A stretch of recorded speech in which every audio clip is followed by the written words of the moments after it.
It's alive! Well, the first motor is rebuilt. Actually, those two are pretty much ready. Just got to do a few things and then I will break them in as well. I've shown this in videos before, but it's good to reiterate. Always set your brushes in. I've got this 12 volt battery charger car jump starter.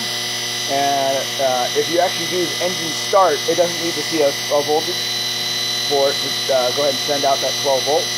And this is a heavy. This will actually run continuously. I've put this for days running it.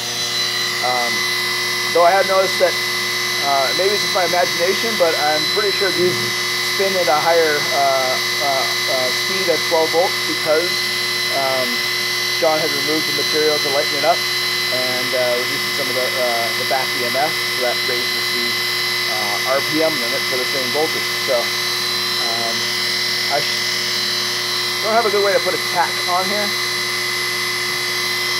Just thinking to myself, maybe I could put a camera in and just adjust frame rate so it stops rolling. I don't know, it's an idea. But it's spinning a good clip there. Sounds higher than 60 hertz, which would be 3,600 RPM.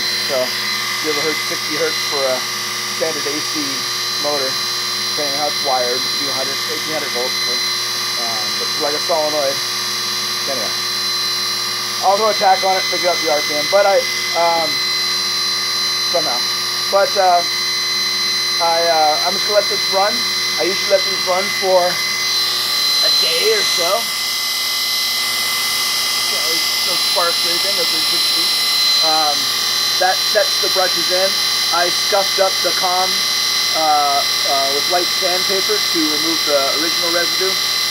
And there was also some paint and stuff on there, so I wanted to get that off, make sure there was no, not building anything there.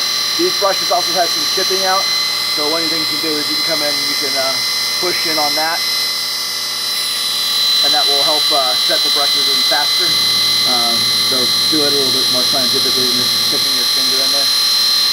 Anyway, so this motor has got the bell housing, one of my used end bells. You can see it's been kind of boogered up getting the motors apart. But I drilled and tapped the bell to fit the adapter, and yeah, get it broken in, put it onto the other motors, and then the way I've got it supported, I can't take off this guy. Obviously the whole thing will fall, so I'm gonna put this other motor in, and then I'll rest it on that side, and then I can take this one out. The tape here, it says check key. I can't remember if I posted the video or not, but when I pulled this out, the key was actually shoved way far in, and so there was actually, it wasn't that much engagement for the key. So I want to check inside there before I install this motor to make sure that that key is well engaged into that motor, because you only have a little bit of overlap that's really high stress, and you can end up shearing the key or the key way on the shaft. And I've done enough of those with having them fully engaged to know I don't want to do that. But anyway, that's the update for now.